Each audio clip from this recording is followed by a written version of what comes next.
financial sense. It makes economic sense. I was there for 2.5 hours on the floor. Nobody attended to me. If we don't take care of the poor will take care of us. It's about getting at the root of things and hearing from the horse's mouth. We have 15 public hospitals to make them affordable. In the whole of Africa, we are bigger. You know, Nigeria, we sleep, eat, dream, fashion. Those with the financial backing don't see fashion as an investment, which makes no sense. If they do it for free, they won't have money for the next case. Mona Lisa is about real life and real lives, yours and mine. Make a date with Mona Lisa, and together, let's ensure that the important stories get told.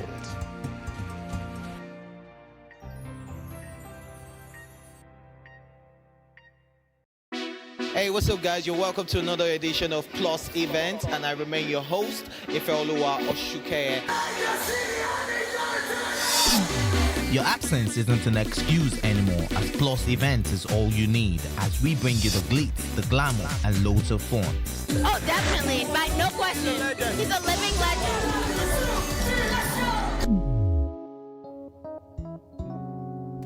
Oh, God forbid, Holy Ghost fire, I know. I just want to be blown away. I want to be wild. This is 11 years of doing it.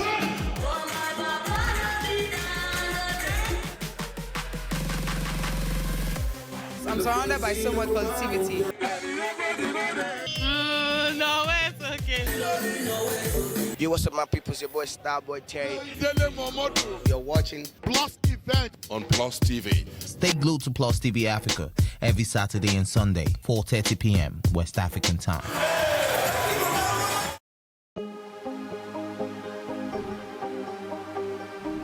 This is it for upcoming artists to blow in Nigeria.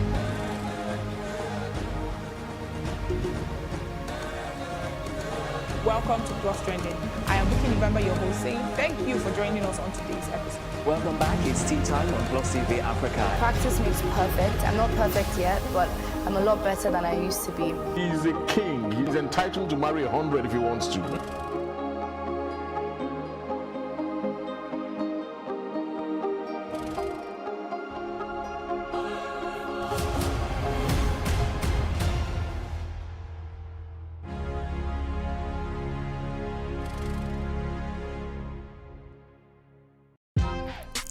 Welcome to Tea Time on Plus TV Africa, where we bring you the biggest entertainment stories and, of course, analyze them for you. You can have both parents and still end up as a useless child. I see them every day.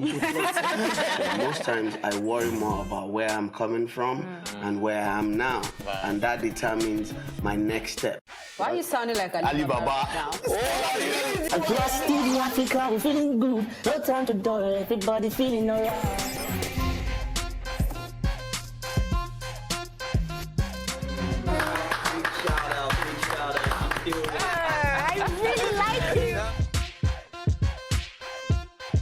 Still make music and people are still buying. Sometimes I look myself minimal IU. Akpala music is for mature-minded people. I got DMs sometimes from Malawi like, sleeping early.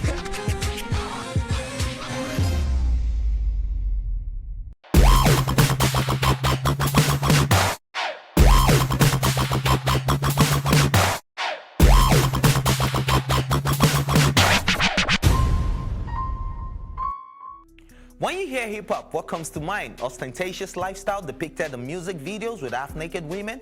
Rap music? Well, hip-hop is a cultural movement that became popular in the 1980s and 1990s and also referred to as the backing music for rap. It incorporates rhythmic and mostly rhyming speech and has become the movement's most influential and lasting art form. Hip-hop originated from African-American economically depressed South Bronx section of New York City in the late 1970s.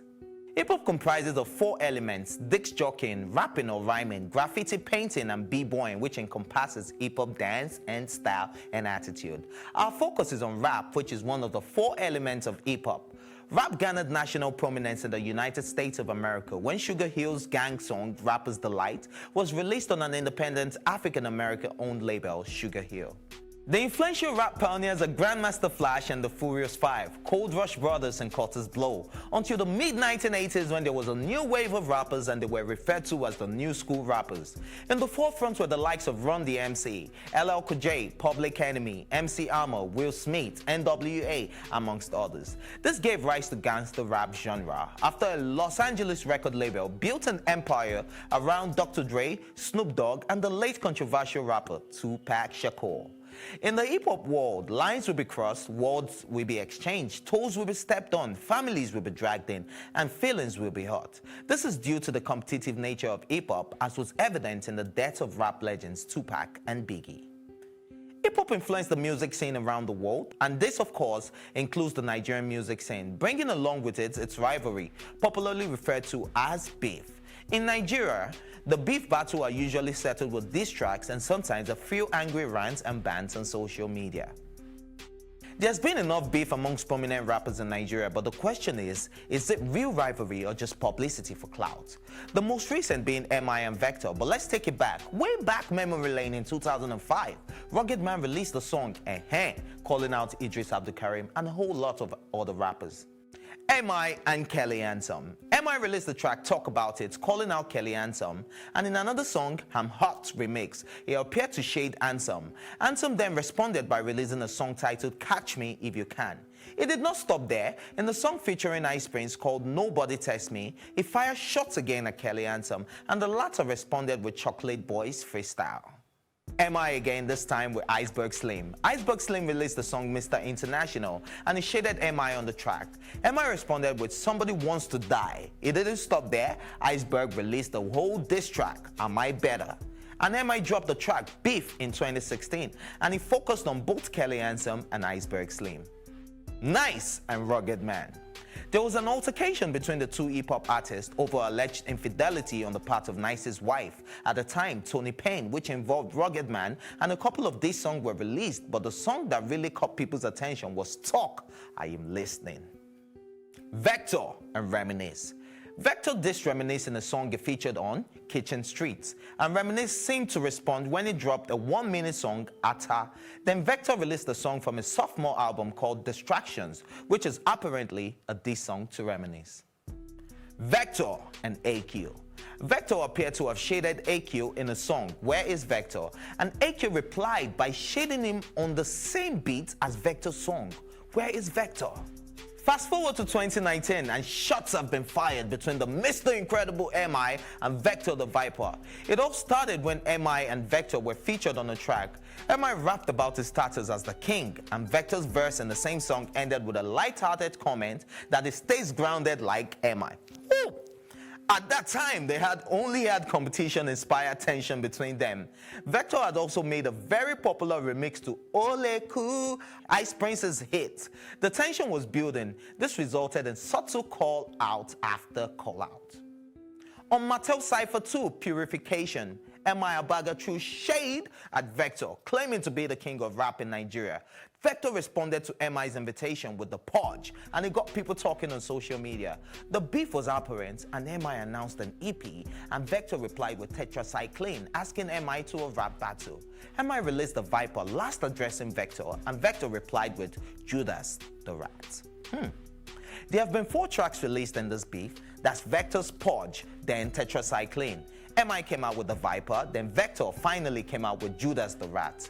We spoke to some veterans and Nigerian hip-hop artists, and of course the fans, if they think beef is part of the hip-hop culture. And here are some of the reactions we got. The hip-hop culture is, hip-hop is life.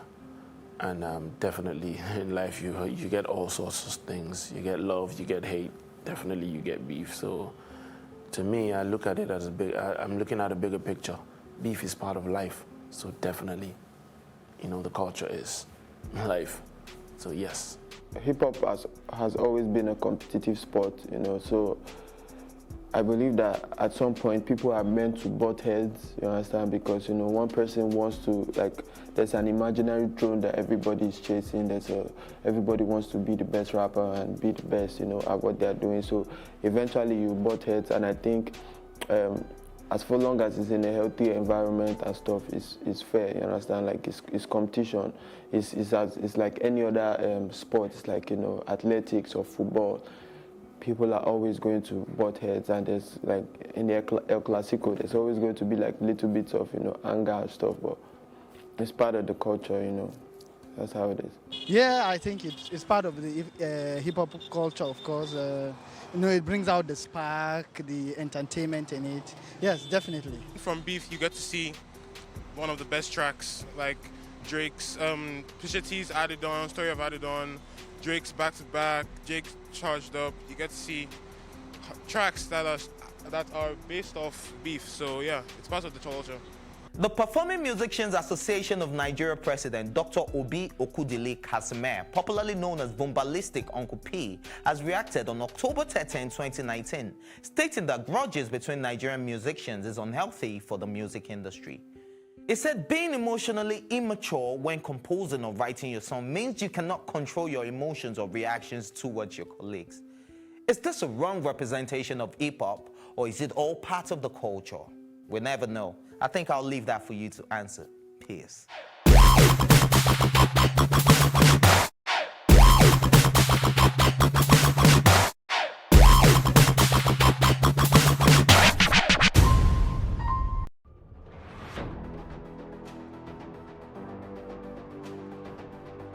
A lot of the jobs that exist today will not exist in the next 10 years. When I see people today shouting, we're not too young to run, we are ready to run. Ready to run to where? That people of excellence are, to a certain extent, being held ransom by idiots and bandits. Once you are in government, you believe everything you do is right. And once you are in opposition, everything the government does is wrong. And so it's time for us to take over power.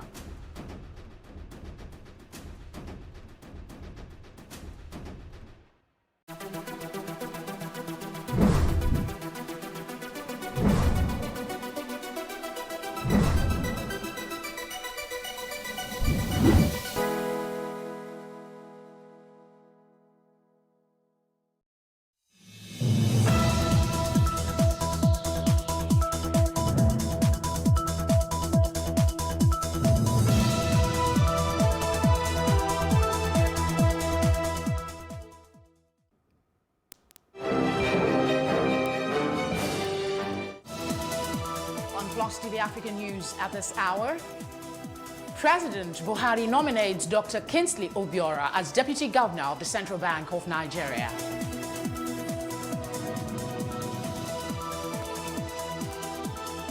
United Nations World Food Programme says 45 million people in Southern African Development Community faces growing hunger.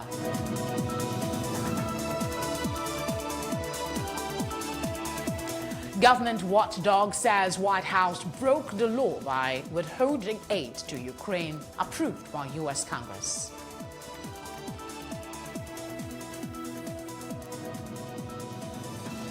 Hello and many thanks for joining us on News on the Hour on Plus TV Africa. Here are some of the stories making the headlines. President Muhammadu Buhari has sent the name of Dr. Kingsley Obiora to the Senate for confirmation as Deputy Governor of the Central Bank of Nigeria, CBN. Femi Adesina, the President's Special Advisor on Media and Publicity, confirmed this development in a statement in Abuja on Thursday. In a letter to the President of the Senate, Ahmed Lawan, President Buhari said the nomination was in accordance with the provision of Section 8, subsection 1-2 of the Central Bank of Nigeria Establishment Act 2007.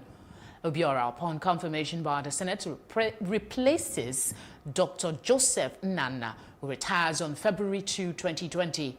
Obiora is currently an alternate executive director in the International Monetary Fund, IMF, in Washington, D.C., United States of America.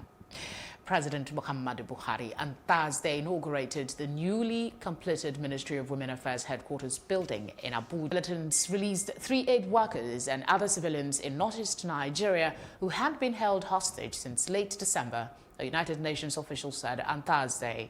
The people were kidnapped on December 22 by militants posing as soldiers who stopped a convoy of commercial vehicles traveling towards the city of Maiduguri, state capital of northeastern state of Borno. Islamist militants have waged an insurgency in northeast Nigeria that has killed 36,000 people since 2009 and left 7.1 million people needing humanitarian assistance. Boko Haram, a group seeking a separate state in northeast Nigeria adhering to a strict interpretation of Islamic laws, began the insurgency. The United Nations on Thursday expressed great relief over the release of 3 aid workers and some civilians abducted by non-state armed groups in Mongono, northeast Nigeria. The UN Humanitarian Coordinator in Nigeria, Edward Callan, expressed the relief in a statement issued by Yves Sebag, Head of Public Information, UN Office for the Coordination of Humanitarian Affairs in Abuja. The 8 workers were abducted along the Mungunu-Maiduguri Road on December 22, 2019. Callan also called for the immediate and safe release of Grace Taku, who was abducted near Damasak in July 2019, and Alice Loksha, a nurse and mother, who was abducted during an attack in Ran in March 2018 by non-state armed groups. He expressed concern over the increasingly insecure environment that humanitarians were working in to provide urgent and vital assistance to civilians affected by crisis. The new governor of Imo State, Hope Uzodinma, on Wednesday initiated a process of the probe of contracts awarded from 2010 till date in the state. They also sought the comprehensive financial status of the state within the said period. Former governors Ikedio Hakim, Rochaso Korocha and Emeka Ihedioha were in charge of the state during the period. The governor gave the order in his inaugural speech after he was sworn in. He said his administration was anchored on rehabilitation, reconstruction and recovery. According to him, he will revive the state and make it work again. Legal practitioner Liboros Oshoma shares his view on the latest development in Imo State. What is your reaction to the ruling of the Supreme Court on the Imo State governorship election? Yeah, it's pretty simple. Why my reaction is, look, we need to get our electoral processes right for 2 reasons. One, this idea of having a governor sworn in or have a governor sworn in for 7 months and then only for him to be sacked by the Supreme Court after 7 months, or having to decide the fate of an elected officer 1 year after election. Well, I think we need to reverse that. And also, we also need to look at our electoral processes and find a way to make it, watertight so that there won't be these lapses. A situation where, 3,333 votes were allegedly excluded. That leaves a big question mark. That has been a point of conversation since the ruling 2 days ago. They talked about the fact that the Supreme Court, cancelled the ruling of the lower courts about the 388 polling unit. Can you please, just shed more light on this? Yes, basically what happened was the petitioner, which is the APC candidate Hope Uzodinma, the current governor, alleged that about 3,333,000 votes were illegally excluded from his votes that he scored in his area of strongholds. And so, to that extent, that if those votes were added to his votes, that he would emerge, the winner with the highest votes cast. And INEC only did not dispute those results. They only said that election did not hold or that the votes were cooked up. And at the Election Petition Tribunal, when results are tendered, especially results duly certified by INEC polling officials or signed by INEC polling officials, what INEC should have done would have been to tender, contradicting results or use document or other results to contradict those ones that had been tendered, or call witnesses from those polling units to show that truly, or in the alternative, just tender an incidents form EC 440 to show that there were indeed irregularities in these places, and these were the reasons those results were cancelled. INEC didn't do all of that. They just disputed the validity of the vote. And if you remember, at the Court of Appeal, it was a judgment of 2-1. Yeah, the truth remains, though, no matter what we analyze, the Supreme Court has done, so you don't make the same mistakes. and not necessarily to witch hunt anybody, but to know what is on ground, how were they done properly well, and then so when you're moving forward from there, you now avoid those pitfalls. And then if there are reasons to call anybody for further explanation or to call anybody to question, you know, that will be done. That's why for us here, we avoid probe. We run away from probes. We say, oh yes, there's need to hit the ground running. In hitting the ground running, you also need to avoid certain pitfalls. You also need to avoid, you know, making similar mistakes. And that's why, for me, I think there's really no problem in wanting to do a stock taking. You call it probe. I call it stock taking. What should be his priorities now? Imo State, even though I handled election petition matters in that Aziz, and we had the Court of Appeal in Owerri for a long time, and Imo State, yes, the state had been opened up by the previous administration of road charge, but infrastructurally they are really, really backward. The roads are in terrible state. Like they jokingly say that in Imo State, you cannot, you don't avoid pothole, you just choose which one to enter. And infrastructure should be his priorities. And from the feelers also I got from Imo State, it's a 50-50 thing. Some people, you know, that are in support of the PDP are not happy. Why? You know, 50% of the people also who are in support of the APC are happy. And so it should, it's always victory for the people, depending on the side that the pendulum swings to. And then also, he should try as much as he can to reconcile, you know, all the faction, and then find a way of moving the state forward in terms of infrastructure, economic activity. Mind you, that's a state that is heavily dependent on civil service. And so find a way of diversifying jobs creation. And, you know, once you do that, it will gradually open up. You know, it's a central state. It will open up, you know, a lot of activities in that state and create jobs, you know, for the teeming population. That should be in focal points. Thank you very much for coming on the news. My pleasure always.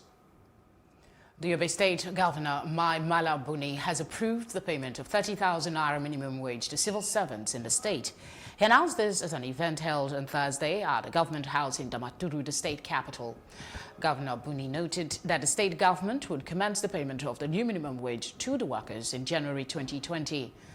The governor spoke at the swearing-in of the Secretary of the State Government, SSG, Baba Malam Wali, and 7 permanent secretaries. Governor Buni had on Monday set up an 11-man committee to work out modalities to ensure that the new minimum wage was paid to workers. The Afenifere has told Mieti Allah not to express any fear over the establishment of Southwest security outfit codenamed Amotekun. Its publicity secretary, Yinka Odumaki, had said headsmen have nothing to fear of the operation of the outfit except they have themselves something up their sleeves. He spoke on Thursday at the second installation anniversary of the 15th Are Onakakanfo of Yoruba land, Otumba Gani Adams in Lagos. Odumaki dismissed insinuations Amotekun was designed to crush and chase headsmen out of Southwest.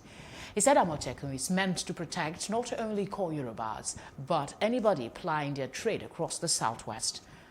Odumaki continued, it is no gainsaying that the Yoruba nation today is under siege, therefore the operation is here to stay. Following the controversy generated by the newly constituted Southwest Regional Ad Hoc Security Outfit, Operation Amotekun, the Deputy Chairman of the House Committee on Security and National Intelligence, Honorable Adejoro Adeogun, has dismissed claims that states in Nigeria are ready for state police.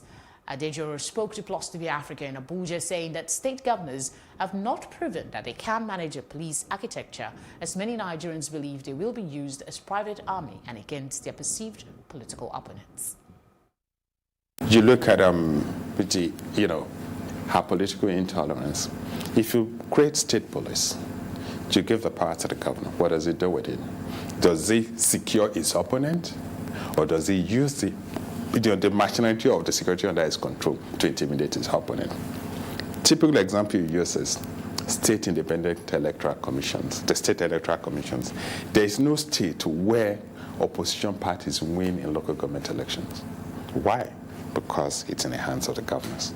If you do the same thing with state police, you probably transfer one abuse of office from one level to the other.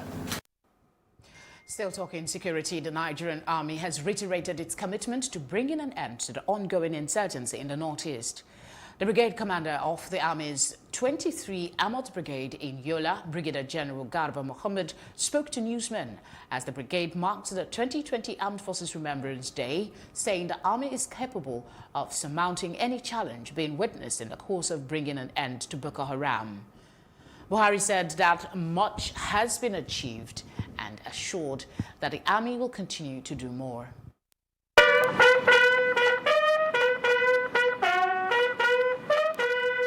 Tremendous progress has been made by the armed forces, is ably led by the Chief of Defense Staff and the services chiefs. A lot of progress has been made. As we are speaking, a lot of efforts have been made, both in terms of development as well as pushing the operations forward. And all efforts are on deck to ensure that the insurgency is brought to an end. And equally, the armed forces need the support of Nigerians to continue to support us, to be with us, providing information, and equally praying for us so that we get the desired goals of the ongoing operations. Seems to be there are certain, internal, collaboration and other areas that you find it difficult to. It's not a war. It's just like a guerrilla war.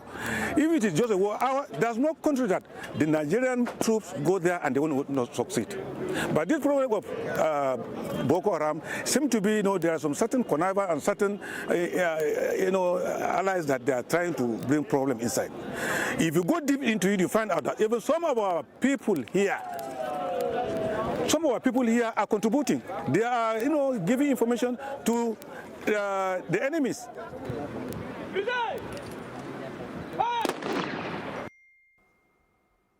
The Unsung Heroes concert was held at the Theatre of Operation Lafayette Dole to celebrate the gallant troop in their efforts to restore peace in conflict areas and also in remembrance of fallen heroes. The concert, which took place in Maiduguri at my Malari Barrack, with the aim to enhance public confidence and trust in the military through musical concert and by selected entertainment stars such as Daddy Shoki, Vector, among others. Help us to tell Nigerians through your industry, Boko Haram has strategically failed. They are unable to do as they wish to do.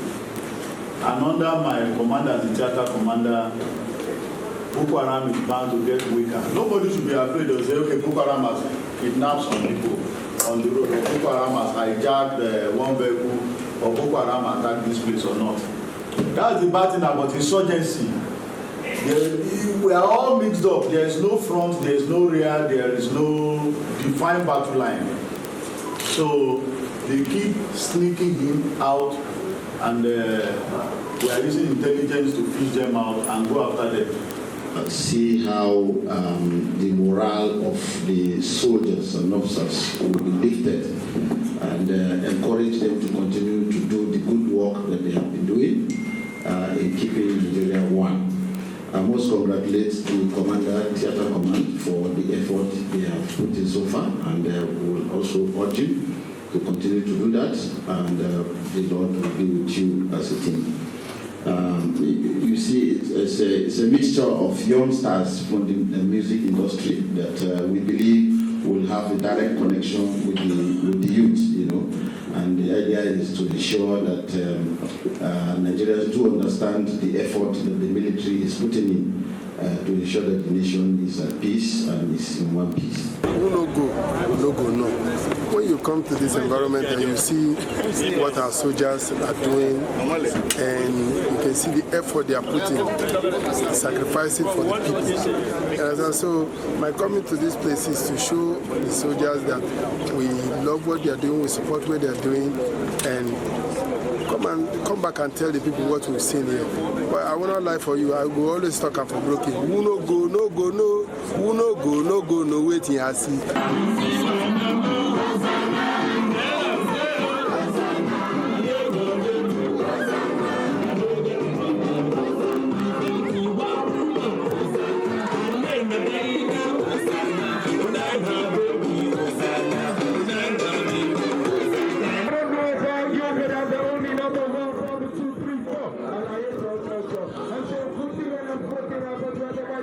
Yeah.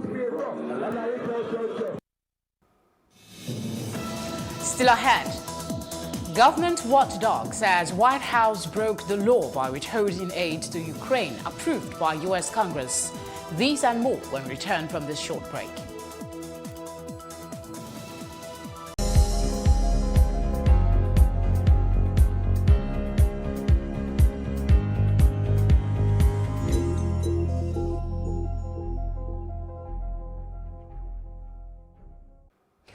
The United Nations World Food Programme, WFP, said on Thursday that a record 45 million people in the 16-nation Southern African Development Community faced growing hunger following repeated drought, widespread flooding and economic disarray.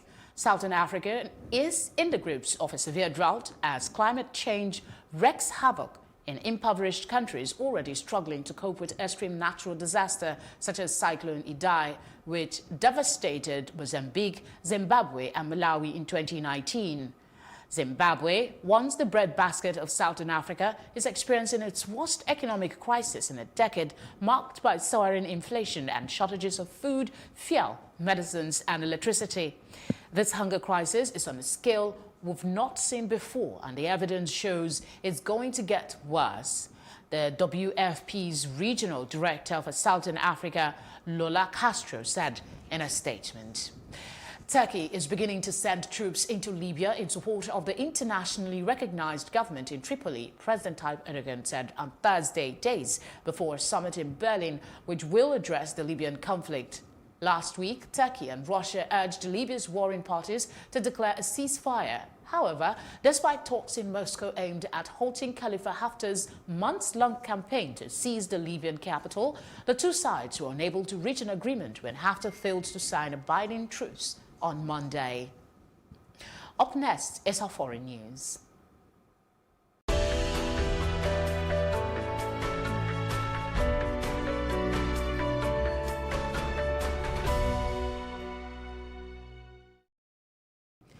The White House violated federal law by withholding security aid approved by lawmakers to Ukraine, a non-partisan congressional watchdog said on Thursday, in a blow for U.S. President Donald Trump as the Senate prepared to hold a trial on whether to remove him from office. The Democratic-led House of Representatives on Wednesday sent the Senate two charges it passed last month, accusing Trump of abuse of power and obstruction of Congress arising from his dealing with Ukraine, clearing the way for only the third impeachment trial of a president to begin in earnest next week. The principle that ensures Hong Kong enjoys freedoms unavailable in mainland China can continue its 2047 expiry date as long as the city's youngsters do not destroy it with temporary misunderstandings, Chief Executive Carrie Lam said on Thursday. The Chinese-ruled city, roiled by months of pro-democracy protests fueled by perceptions that Beijing is tightening its grip, was handed over to China by Britain in 1997 under a one-country, two-systems framework valid for at least 50 years. Beijing denies meddling there, saying it is committed to the principle and blames the West for fomenting unrest. Up next, West African countries kick against adoption of ECHO as regional currency. That is our business news after this break.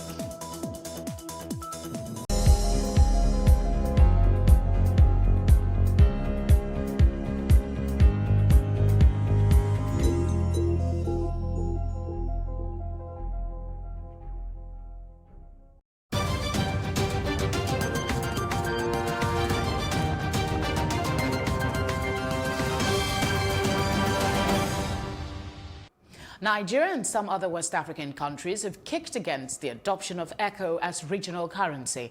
This is contained in a communique read by Mamadi Kamara, the Minister for Economy and Finance of the Republic of Guinea in Abuja on Thursday. Kamara said that the meeting noted with concern the declaration by Alassane Ouattara, Chairman of the Authority of Heads of State and Government of the West African Economic and Monetary Union on December 21, 2019, to unilaterally rename the CFA franc as ECHO by 2020. WAM's Convergence Council emphasized that this action is not in line with the decisions of the Authority of Heads of State and Government of ECOWAS for the adoption of the ECHO as the name of an independent ECOWAS single currency. Still ahead on Plus TV Africa News is a roundup on entertainment and sports.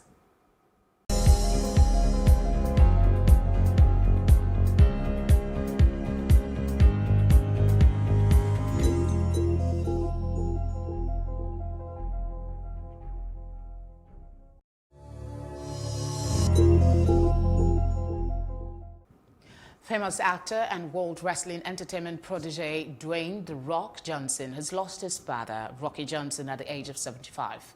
According to reports, Rocky Johnson, who is wrestling legend himself, passed away on Wednesday, January 15, 2020 in Tampa Bay, Florida. The actor and his father were very close and had a cordial relationship during his lifetime with The Rock, even gifting his father a new car and house last Christmas. In 2019,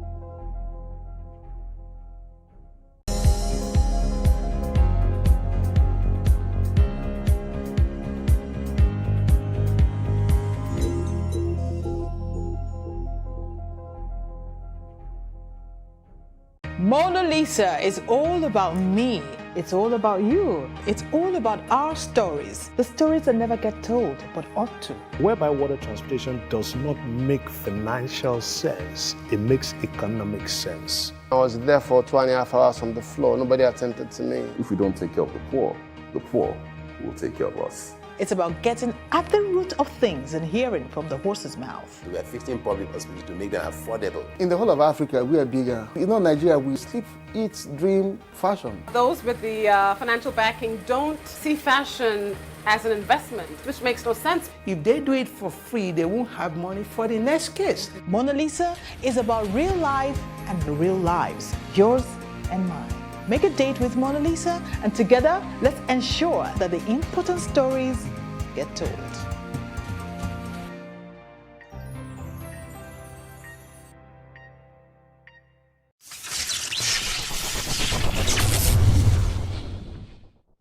And in sports, Nigerian midfielder Ogenye Onazi has left Turkey's top-tier football league club, Trabzonspor, to join Yukosel Denizlispor, which is another club in the top-tier football league. Denizlispor confirmed the arrival of Onazi on a free transfer after they reached an agreement for a 6-month contract with an option for a further 1 year. 27-year-old central midfielder who had a contract with Trabzonspor until May 2020 saw his contract get terminated on Wednesday. And the draw for the Australian Open, which will take place between 20th of January and the 2nd of February, took place, and Watson, ranked 101st in the world, will play Czech world number 62, Kristina Pliskova, twin sister of second seed Karolina Pliskova, in the first round. And that's it on Sports Update on Plus TV Africa. I'm Udoka Njoko. Thank you, Doka. And that's our news roundup of events at this hour. For more news updates, please follow us at Plus TV Africa on Facebook, Twitter, and Instagram. You can also subscribe to our YouTube channel. That is also at Plus TV Africa. We'll be back later with more stories making the headlines. Do please join us again. Thank you for your time.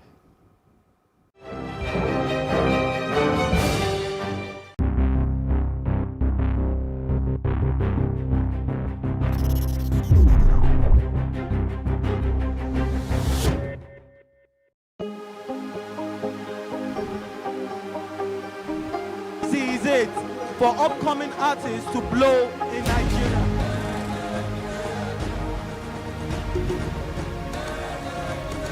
Welcome to Plus Trending. I am Buki November, your host, saying thank you for joining us on today's episode. Welcome back. It's tea time on Plus TV Africa. Practice makes perfect. I'm not perfect yet, but I'm a lot better than I used to be. He's a king. He's entitled to marry 100 if he wants to.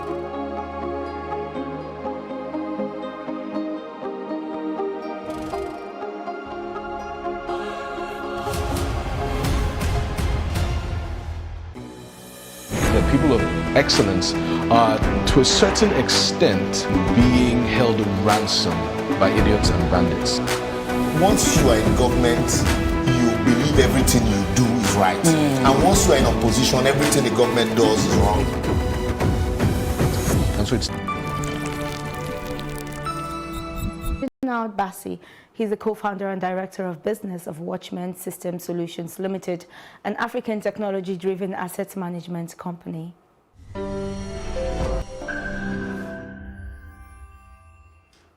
Thank you for joining me in the studio. Thank you so much. So tell me, what exactly do you do at Watchman Securities? Well, I'm the director of business, Okay. and we started the business early part of this year because we recognized the need for organizations, companies alike, and even government and public sector to leverage the use of technology to enhance the delivery of services.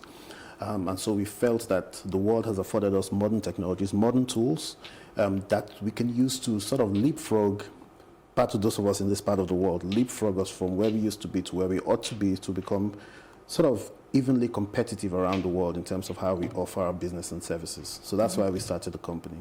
I mean, these days you really can't talk about technology without talking about the emergence of artificial intelligence, which has really been around for quite some time. Yeah. Help the common man who is watching this and has no clue whatsoever what AI is about. Help them understand what it is. Artificial intelligence, I mean, it's a word that's become sort of a buzzword, but I mean, like the term, probe the term itself, intelligence. Intelligence is a feature of humans. So one of the features of a human being is that there is intelligence, the capacity to make decisions intelligently.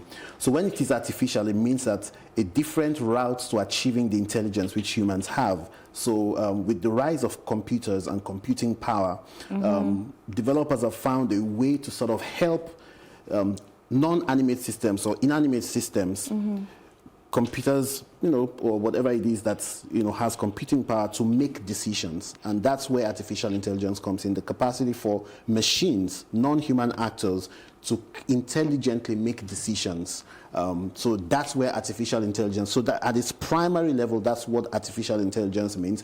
Now we can take that and apply that to different aspects of life, and then you see how AI sort of interplays with different activities of human existence today. So just like the humans are able to take in information, process it, so these particular machines whatsoever, in any form it comes in, it's now its ability to interpret data and then make decisions based on all of those. Not just even make decisions, plan it, process the information, make decisions, and then give feedback as well. Okay, just like the humans Just like humans can do. So as time goes on, the capacity for artificial intelligence to influence these kinds of things increases, gets better and better. And that's where we'll come to other things, talking about what powers AI these days, so that people understand, what's driving this. Yeah. Now we see regions like Canada, for example, future, because this is the future. Well, or an analog system to the future, or to where they ought to be. So it bridges those gaps quickly. But Nigeria, we have peculiar challenges in the sense that there's a certain framework that ought to exist that helps a country drive its technology outputs or drive its technology processes. So there's a framework that needs to exist, and which is one thing that is not exactly well addressed here. The framework for it, in other words, what is taught in the schools, you understand, how science is taught in the school, what's the emphasis on science, technology, engineering, and mathematics, what is the curriculum, the STEM, what is the curriculum like in the universities? I mean, so what is the focus of the country in terms of its policy to, what's the vision of the country to drive change in certain sectors? And then what, because technology is really an enabler, you understand, it simply enables a decision which you've made. So if the country hasn't clearly articulated its vision in terms of what it wants to be as a country, then it becomes a problem to adopt technology. Else you bring in technology to a chaotic system and it can't help you achieve much. You understand? Just like we had the insurgence of the GSM telecommunications, the whole system, mobile phones, just the pervasiveness of mobile phones now. If you look at it, yes, it's influenced and impacted on society in terms of its social economics benefits, but then you can't really say that this is the real impact it has had on society, measurable impact it's had in society. You can have all kinds of data, but if we had a plan, we had a vision, a clear-cut vision of where we wanted to go as a people or as a country, then we would leverage that technology to influence how we achieve those goals. And so I think that's where we are still lacking behind the clearly articulated plan or vision for the country in terms of where it wants to go, the number of years, in a measurable way, so that now we can bring in these new technologies, modern technologies, and then enable that process to get there. Because in my opinion, I actually feel that while the government is working towards having a vision for our education system, they should incorporate and ask these private sectors that are making use of these technologies such that they are now teaching, the undergraduates and those in schools what is necessary in their industry so that they come out and become employable at the end of the day? It's a critical conversation to have because prior to this time, sort of 20, 30 years ago, we could accept the traditional approach to education, which is go through the theoretical process, get people to have a wide appreciation of knowledge, and then you begin to specialize. But today, the demands of the world of work, is very different. So it now warrants that the approach to education ought to change. So literally, you can have kids who come out of secondary school and can become programmers and influence and can even bring down a whole country because they have the skill and the tools to do so. And so it tells you that education has fundamentally changed. So we also must respond to those fundamental changes, which is something that we are still grappling with. We are still trying to put new wine into old wineskins, and that's a problem, you understand? And so what we are having is just a mishmash of activities going on in all the sectors because there is no targeted approach to achieving things here.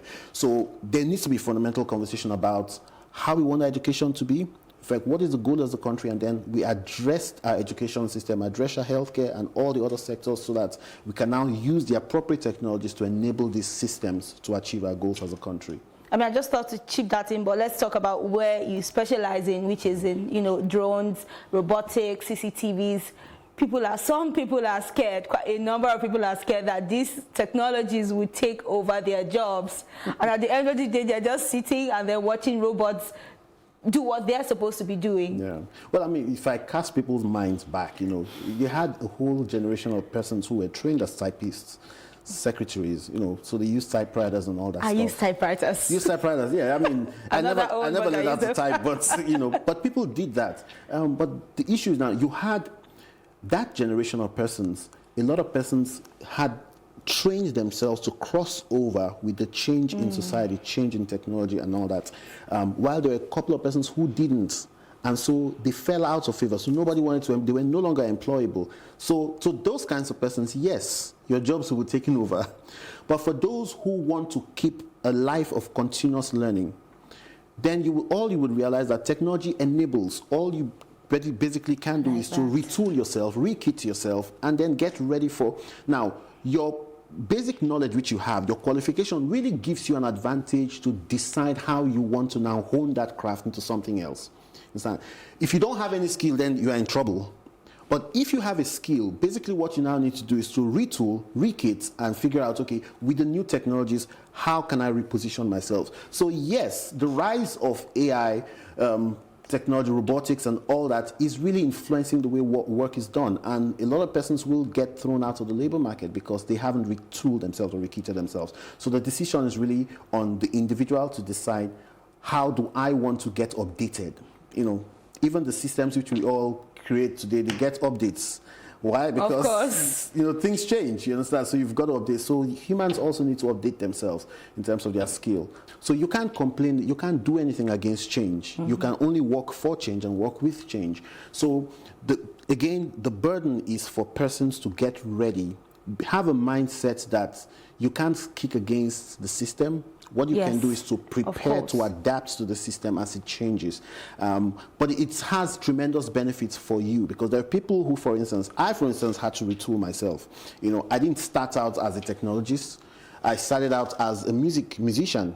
I did music. Yes, I did music for a long time. But in the late 90s, with the rise of computers, I saw a computer for the first time and I said to myself, I better learn that stuff. A lot of people were laughing and like, oh, it's a fad. But I got myself busy learning how to type, and then I became a programmer. From programming, I now retooled myself and went back to study public policy in school because I wanted to deal with the policy of technology. You understand? So at this point in my life, there's a convergence of my skill, and my skill is now becoming very relevant today. But I could have stayed back and rested on my oars, and I'll be totally looking for how to sell, some random things to make money and make life go by. So it's just a preparation to deal with the change that this brings and introduces into societies around the world. Now, your company really focuses on drones. What are those prevalent areas that we can utilize, the drone technology? Amazing. So many areas. In the last 4-5 years, it's been a tremendous increase in just the capacity of what drones can do. I mean, a few years ago, drones were just for fun. We can fly something. Oh, yay. Then later on, cameras got attached to drones. Oh yeah, we can fly them for pictures and things. Then later on, the cameras got enhanced. You can use them for videos and all that. Now cameras got more enhanced. You understand? You can use. But drones have surpassed, the use of drones have surpassed just those traditional means. Now, we call ourselves a technology asset management company. In other words, we use drones to help you, monitor your assets, assess your assets, audit your assets, because there are areas, there are places where it's risky for humans to go. For instance, if you have a mast, telecoms masts, some of those masts, we have co-located masts with all the antennas there. It's risky for humans to climb and do the audits. But with anything drones, can happen. Yeah, with drones, with specialized cameras, you can fly the drones and do the exact audit in less time. Now, how do you audit a power line that runs for 200 kilometers? But with drones, you can do that. If it'll take you probably for 10 kilometers, it'll probably take you a week to audit the power line. But with drones, with special cameras, thermal cameras that can see heat at night, heat signatures, you can monitor such power lines over a very short period. In 30 minutes, you can do that. How do you do surveys? Before traditional surveys, you have your theodolite, you mount it in one position, and then to do like, I had a land that's about 20-something hectares. It took them 1 week to do the survey. And trust me, I don't think it was 100% accurate. Of course, it's not 100% accurate. But with a drone and having a LiDAR camera, I can survey that 25-hectare land in 1 hour, and to give me less than 0.5 centimeters precision, because the point cloud which that generates gives me absolute precision. So drones, and it gets, if it picks up things that maybe your regular eye will probably not pick up. See, yes, you wouldn't see. And the perspective it gives also gives you much more information. If I fly a drone here with a specialized camera, I'm not just gathering specific data, I'm gathering a whole lot of data. So I can come back. It's like casting your net into the sea and you catch all kinds of fish. Then you decide, okay, which one do I want to sell? Sharks or boku or whatever it is you want to sell. So it does that. So it gives us capacity to gather massive amounts of data that can be used for different purposes. But for future purposes, everything is there. You can always... And if I consider agriculture, for instance, recently there's been the move to go into geomapping. Geomapping. So those are even the things before you even plant. Now, when you've even planted, how do you even monitor your farms? How do you monitor the health of your crops? There are drones with cameras, multispectral cameras that can analyze and tell you this part of your farm is not doing well. You understand? Because the health of the leaves can show you, the images of the leaves can tell you if those plants are dehydrated or something and you need to handle or do something to that part. You have drones that can spray fertilizer, drones that can spray insecticides, herbicides, yes, all around your farm and environment. You have drones that can even plant. Now, they are testing some drones that can actually plant seeds. Yes, all around the world. So there are amazing things that can be done with drones. So the use case for drones is tremendous. Not to even talk about one that really affects us today, which is surveillance. Tremendous. We do a lot of work in that space where we help people to do surveillance, and of course some of the local security agencies to do surveillance.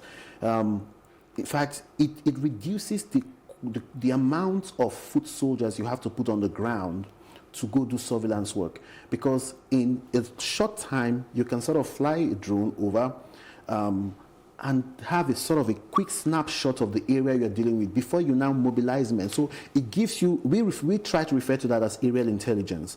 Now, aerial intelligence is so vital to ground level intelligence. So it helps the security man or security agency be more prepared, more aware of the environments that they're going to deal with. You understand? And we've had several instances in Lagos or the country where there have been errors in judgments in terms of how they went about attacking. But okay, you know what? We need to go on a quick break now. Right. For the fact I have a first degree in ICT, this conversation is so interesting, but we'll come back shortly. Right. We'll take a quick break. Do stay with us. This conversation you do not want to miss.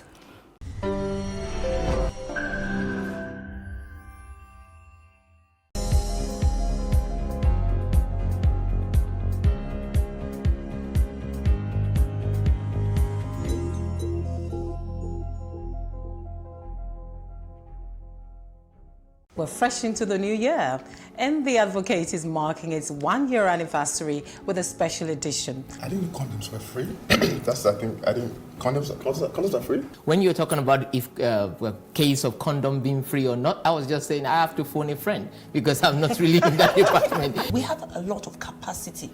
You know, we're change makers. There's nothing we cannot turn around. I've had friends that said that, you know what, when I got married, I didn't think that what I went through with my parents, I didn't think those things were going to repeat itself. And then I entered my own marriage and I saw myself exhibiting something. I'm like, no, I need to take a break. We cannot build a nation without the strength of the youth and the wisdom of the elders. Nah. We don't just have strength, we have wisdom. That's exactly what I'm trying to say. Wisdom is Nigeria. Chill. It's all this.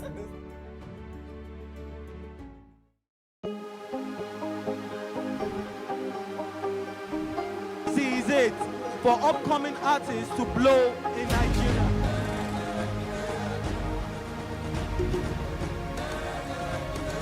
Welcome to Cross Trending. I am Booking November, your host, saying thank you for joining us on today's episode. Welcome back. It's tea time on Plus TV Africa. Practice makes perfect. I'm not perfect yet, but I'm a lot better than I used to be. He's a king. He's entitled to marry 100 if he wants to.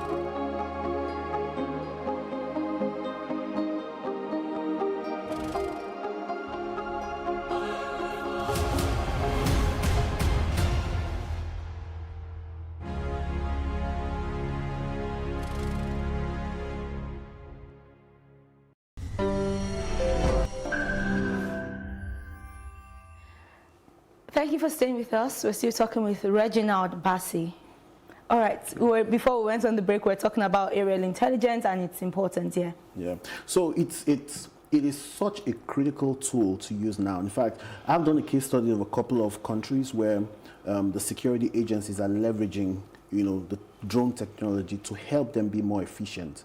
Nigeria is at the cusp of making that kind of decision, and we ought to make that decision properly. For instance, we have the whole Boko Haram incidents in the northeast and all that stuff. Exactly. We also know that getting military-graded drones, it's quite expensive. Some of those drones cost about $150 million to buy. We don't have the financial capacity. But what do we have? What are the low-level tools that we have that can help us also gather better intelligence? And that's very available now. And our company, for instance, we have very functional partnerships with major companies that produce these kinds of high quality drones that are not military grade level that you'll be worried about security and all that security, about the security of those weapons in your country. But those things are readily accessible. Low-level police, even local governments can have this thing to monitor crowd in crowded areas, just to monitor pattern of activities in their local areas. The state governments can use that to monitor activities of citizens. It can even help them make better decisions in terms of, okay, what's the traffic pattern in these areas? How do we deal with, how do we get a quick snapshot of where the clog is in the traffic, pattern, in Lagos, for instance, and then you can quickly make a decision, where do we divert traffic to and all that. For cases like, now we have firefighting drones, so you don't have to send people to go into the heat of the fire. You can simply send a drone there that has the capacity to carry a nozzle and shoot some kinds of chemical to douse the fire. Then you can have the foot people go in and then handle the case. Emergency rescue services, hey, what if something happens, a person gets kidnapped? You have drones with thermal cameras that can fly at a very high place and detect movements of humans. And so the police can know exactly where to pinpoint, their activity or their actions to rescue people. So it's so varied, wide and varied, the use of this technology, and it's amazing how a lot of interests have been coming up, but it's now to really put it out there and get persons to know that these things are reachable, they're achievable, and they're things which you can simply just implement for your organization. Yeah. But then, don't you think it's time for Nigeria to really leverage on this particular technology to solve a lot of, like you did mention earlier, the issue of Boko Haram situation? At the end of the day, it should help us live a better and easier life, yeah? Yeah. I think, now, of course, I know that the army and the police have begun sort of, having the drone units. and all that. But I think that there needs to be a more deliberate and calculated approach. Yes, I like that word you just used, implementing, deliberate. yes, a drone program for the police, particularly because the police deals with civil security, deals with, to have a drone program. LAPD, for instance, they have a drone program, and they are training several of their officers on just the technology itself, the use of the technology, you understand, and just the people are concerned with privacy issues and all that with these, but they're going ahead to train on even the policy behind, regulations for drones. So I think that there needs to be that very deliberate approach by the Nigerian police to establish a drone unit. In fact, I encourage states, for instance, to, that's one of the things states can do for the police, local police commands they have. Because if you wait for the whole police to say they'll create drone units all around the country, it may not work. But the states can now begin to collaborate with the state police commands to create drone units over very specific use cases, because every state's concern is quite peculiar. Yes. So every state can partner with the police and say, okay, how do we leverage this technology to improve your service within our geographical area of authority? So those are ways which I think that the country can begin to, at least at that level, implement the use. And then, of course, when we start talking about agriculture, for instance, I mean, I know that the vice president of recent went for an agri-summit where they went to talk about food sustainability and security in Africa. I mean, there's so many ways we can step in to consult for the government, for instance, in terms of improving, just the agricultural process. How do you ensure that, all the farmers, because it's very labor intensive to go around huge lands of farm to spray and all that, or huge lands of farm, large of hectares, yes, so because sometimes you plant those things, you have to wait till harvest. And at harvest, you discover, a whole swath of my land wasn't doing well. But meanwhile, periodically, you can have assessments on aerial intelligence done over your farm, and you can tell, this part of the farm, something is going on there, we have to attack it. And then you can do sort of a targeted approach to solving the problems. So that at the end of your harvest period, you have a whole farm that has been treated and taken care of effectively. And then your produce can be, sort of guaranteed. So much can be done, so much use cases for drones in Nigeria. It's just on just the education of it and getting the public policy makers, decision makers to sort of say, okay, we are ready to use this, we are ready to learn, we are ready to ensure policy is put in place to enable this technology. Because from what you're saying, what I'm hearing is, if we leverage on these drone technologies, it would serve as a preventive measure rather than when you have to deal with crisis management. Yeah. Yeah, so in both ways, both as preventive but even in the time of crisis, like I even said, in the time of emergency management, for instance, a building collapses, you're looking for how do you search for persons. There are basic drones that you can use that finds heat signatures, because when you have people who are buried there, their body generates heat. So you have certain drones that can determine the heat signatures and tell you that location there is a person, that location there is a person, and you can begin to target rather than trying to lift up heaps and putting the people in further danger there. So that's a crisis period where you can leverage the use of drones. Okay. But as a preventive measure also, drones can be used in construction. It can tell you the integrity of structures. For instance, the Third Mainland Bridge, there are drones we can fly to assess that infrastructure and tell you that there are likely breaches to the structure at this point, We use drones, for instance, to tell people where their roofs have problems. You understand? By flying the drone over and using a specialized camera and tell you, there's a leakage, likely leakage here, likely leakage there. Because you have a massive 20, 30-story building. It'll take you many man-hours to audit the structure itself. Yes. But you can fly drones, and with specialized cameras, those drones can begin to pull up those areas where there is likely structural damage or structural compromise. And then you can easily just target those and solve those problems in time. So both as preventive measures and even in time of crisis, the technology is very, very useful. So in terms of, before we go, in terms of balance, what kind of policies do you think we should adopt such that while the use of things like drone technology are of relevance to us, it also doesn't demean the employment for people, and then rendering people as good as not necessary in spaces? Again, these are policy level conversations that must be had. Unfortunately, and it's not typical to Nigeria. Unfortunately, around the world, technology sort of usually grows at a geometric progression, and while policy grows at an arithmetic progression. Like I think that's the way it's said. So usually the growth of technology is faster than the growth of or the response of governments to the changes. So what really needs to happen? Nigeria has begun to sort of put a framework in place for the era of drones, the use of drones, but in many ways it's very limiting, particularly limiting to the fact that it hinders the native growth of the technology itself. For instance, we don't just use drones, sell drones, but we also build drones. So we have the capacity to build drones. Now, if you don't look at it from the perspective of benefits, how does this benefit us, rather than from the point of how do we regulate it, then there will be a problem.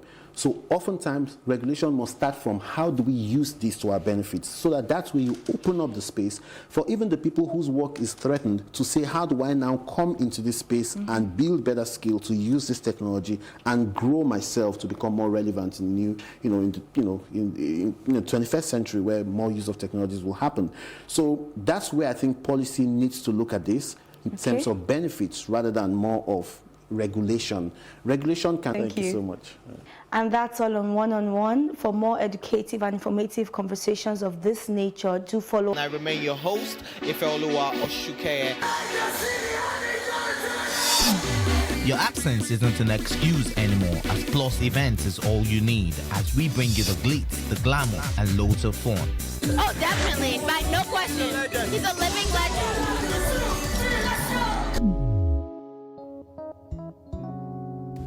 Oh, God forbid, Holy Ghost fire, I know. I just want to be blown away. I want to be wild. This is 11 years of doing it.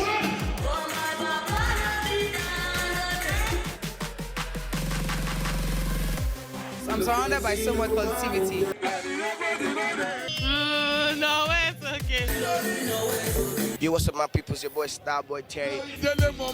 You're watching Plus Event on Plus TV. Stay glued to Plus TV Africa every Saturday and Sunday, 4:30 p.m. West African time. Mona Lisa is all about me. It's all about you. It's all about our stories. The stories that never get told, but ought to. Whereby water transportation does not make financial sense, it makes economic sense. I was there for 2.5 hours on the floor. Nobody attended to me. If we don't take care of the poor will take care of us. It's about getting at the root of things and hearing from the horse's mouth. We have 15 public hospitals to make them affordable. In the whole of Africa, we are bigger. Nigeria, we sleep, eat, dream, fashion. Those with the financial backing don't see fashion as an investment, which makes no sense. If they do it for free, they won't have money for the next case. Mona Lisa is about real life and real lives, yours and mine. Make a date with Mona Lisa, and together, let's ensure that the important stories get told.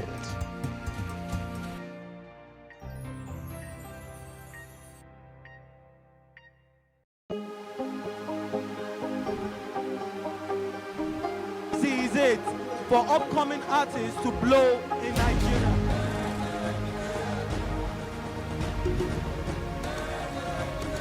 Welcome to Plus Trending. I am Bookie November, your host, saying thank you for joining us on today's episode. Welcome back. It's tea time on Plus TV Africa. Practice makes perfect. I'm not perfect yet, but I'm a lot better than I used to be. He's a king. He's entitled to marry 100 if he wants to.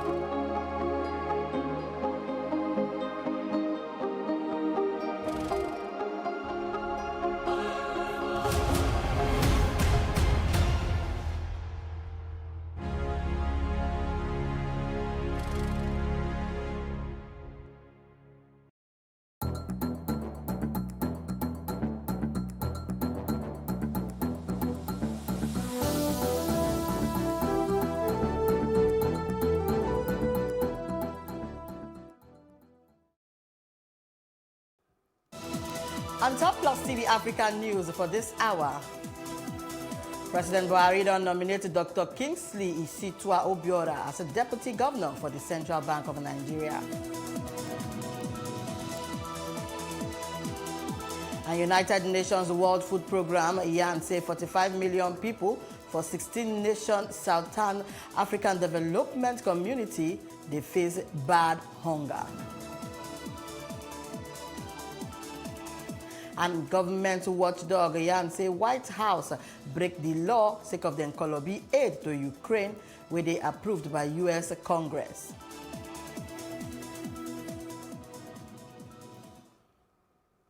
My country people, you do well say you join us inside news on the hour for Plus TV Africa. This one at them story we want to give on unto this very o'clock. My name na Destiny Momo. President Muhammadu Buhari don't send the name of Dr. Kingsley Isitua Obiora to the Senate for confirmation as a deputy governor for the Central Bank of Nigeria, CBN.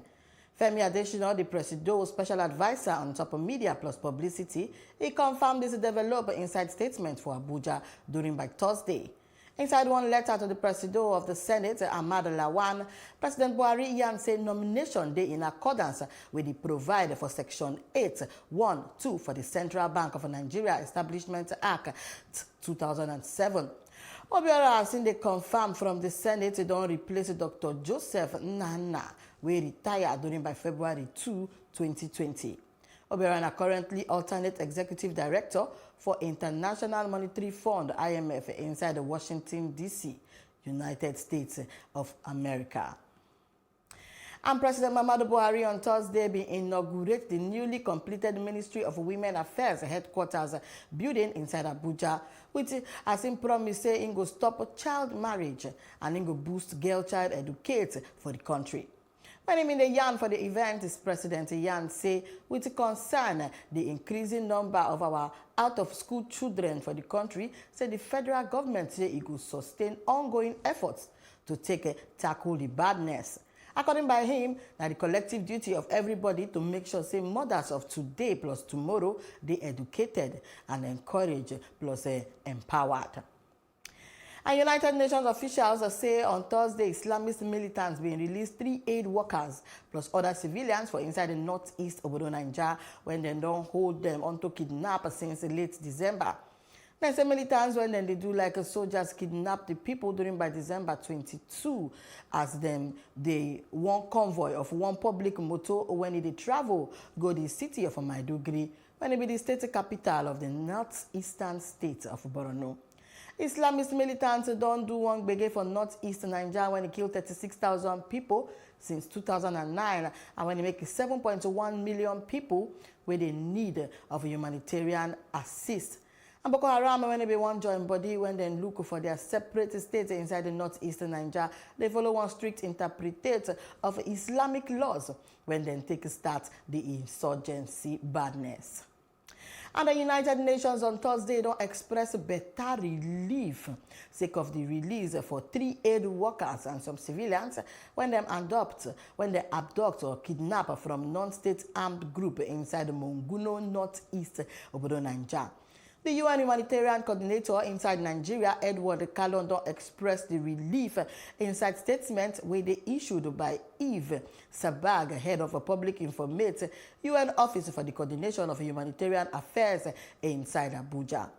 The aid workers have been kidnapped along the Monguno Maiduguri Road for December 22, 2019. Kalonsi called for the immediate plus safe release of Grace Taku, we been kidnapped near Damasak inside July 2019, plus Alice Loksha, we been nurse plus mother, we been kidnapped during by one attack inside Iran for March 2018 by non-state armed groups. He expressed concern sake of the high insecure environment where humanitarians have been work to provide urgent and vital assistance to civilians where they affected by the crisis begin. And the new governor of Imo State, Hope Uzodinma, on Wednesday don't initiate the process for the probe of contract where they awarded from 2010 till date for the state. He still sought the comprehensive financial status for the state within the same period. Former governors Ikedi Hakim, Rochas Okorocha plus Emeka Ihe Dioha been there in charge of the state during the period. The governor gave the order inside the inaugural speech after they swear him in, and then saying he administrates would they anchored on top of rehabilitation, reconstruction plus recovery. According to Ram, he will revive the state and he will make them work willingly again. And one federal high court inside the Lagos on Thursday don't fix February 17 to take a rule on top of interlocutory summons from defense which challenge the evidence of one prosecuted witness for the ongoing trial for embattled former governor of Ekiti, Ayodele Fayose. Defense counsel Olalekan Ojo SAN don't tell the court whether to get regards to facts where they contained inside their exhibit PW5, suppose they allowed to give evidence in respect for facts where they contained inside an extrajudicial statement for May 2019. Fayose they collected prosecution from the Economic and Financial Crimes Commission (EFCC) sake of a 6.9 billion naira fraud plus money laundering charge, and then be first arena for October 22, 2018, before Justice Mojisola Olatotegun alongside in company Spotless Investment Limited on top 11 counts where they border on top of fraud plus money laundering offense. And have been plead not guilty to the charges and then grant and bail during by October 24, 2018 inside the sum of a 50 million naira with a shorty for like sum. And the Yobe State Governor Mary Malabuni don't approve the payment of 30,000 naira minimum wage to civil servants for the state. And he announced this one for event with Shele on Thursday for the government house inside Damaturu, the state's capital. Governor Buni Yan say the state government will start the payment for the new minimum wage to the workers for January 2020. And the yarn for the swearing in of the secretary to the state governor SSG, Baba Malam Wali, and the 7 permanent sekers. Governor Buni on Monday don't set up one 11-man committee to work out modalities to make sure that the new minimum wage enter workers' accounts sharply. And the Afenifere don't tell me Yeti Allah say make them no express any fear sake of the establishment of a Southwest security outfit where they could name Amotekun. Their publicity secretary Yinka Odumakin say headsmen no get anything to fear sake of an operation of the outfit except say they get something to hide. In Yan on Thursday, say the second installed anniversary for the 15th Ààrẹ Ọ̀nà Kakanfò of Yoruba land, Otumba Gani Adams for Lagos. Odumakin don dismiss insinuate say Amotekun they designed to crush plus chase headsmen take comot from inside Southwest. And in Yan say Amotekun dey to protect not be only strong Yoruba but anybody where they sell their markets across the Southwest. Odumakin continue say it is say no be gainsaying say the Yoruba nation today say it dey under siege. Say therefore Amotekun dey here to stay and to protect the land. And sake of the controversy where they generated by the newly constituted Southwest Regional Ad Hoc Security Outfit Operation Amotekun, the Deputy Chairman for the House Committee on Top Security plus National Intelligence, Honorable Adejoro Adeogun, he don't dismiss claims. Say states for Nigeria don't they ready for state police. Adejoro Iyan with the Plus TV Africa inside Abuja said the state governors never prove say them fit manage police architecture. The sake of many Nigerians believe say them go use them as a private army and against their perceived political opponents. You look at her political intolerance. If you create state police, you give the power to the governor. What does he do with it? Does he secure his opponent, or does he use the machinery of the security under his control to intimidate his opponent?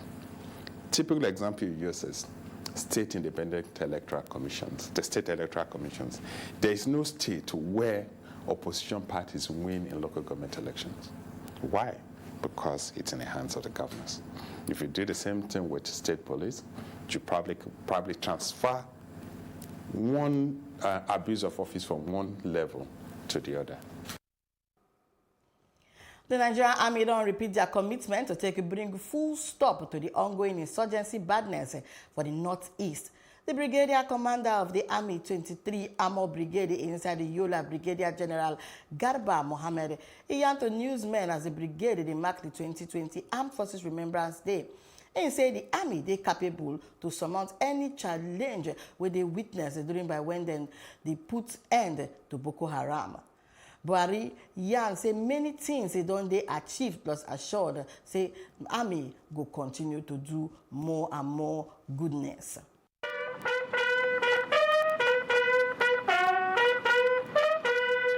tremendous progress has been made by the armed forces. It's ably led by the Chief of Defense Staff and the services chiefs. A lot of progress has been made. As we are speaking, a lot of efforts have been made, both in terms of development as well as pushing the operations forward. And all efforts are on deck to ensure that the insurgency is brought to an end. And equally, the armed forces need the support of Nigerians to continue to support us, to be with us, providing information, and equally praying for us so that we get the desired goals of the ongoing operations. Seems to be there are certain, internal, collaboration and other areas that you find it difficult to. It's not a war. It's just like a guerrilla war. If it is just a war, there's no country that the Nigerian troops go there and they will not succeed. But this problem of Boko Haram seems to be, there are some certain connivance and certain, allies that they are trying to bring problem inside. If you go deep into it, you find out that even some of our people here are contributing. They are, giving information to the enemies.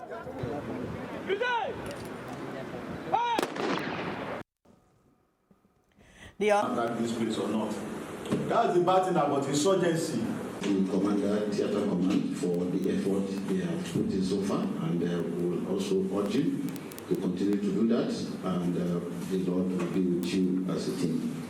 You see, it's a mixture of young stars from the music industry that we believe will have a direct connection with the youth, and the idea is to ensure that Nigerians do understand the effort that the military is putting in to ensure that the nation is at peace and is in one piece. No go, no. When you come to this environment and you see what our soldiers are doing, and you can see the effort they are putting, sacrificing for the people. And so my coming to this place is to show the soldiers that we love what they are doing, we support what they are doing, and come back and tell the people what we've seen here. But I will not lie for you. I will always talk for broken. Who no go, no go, no. Who no go.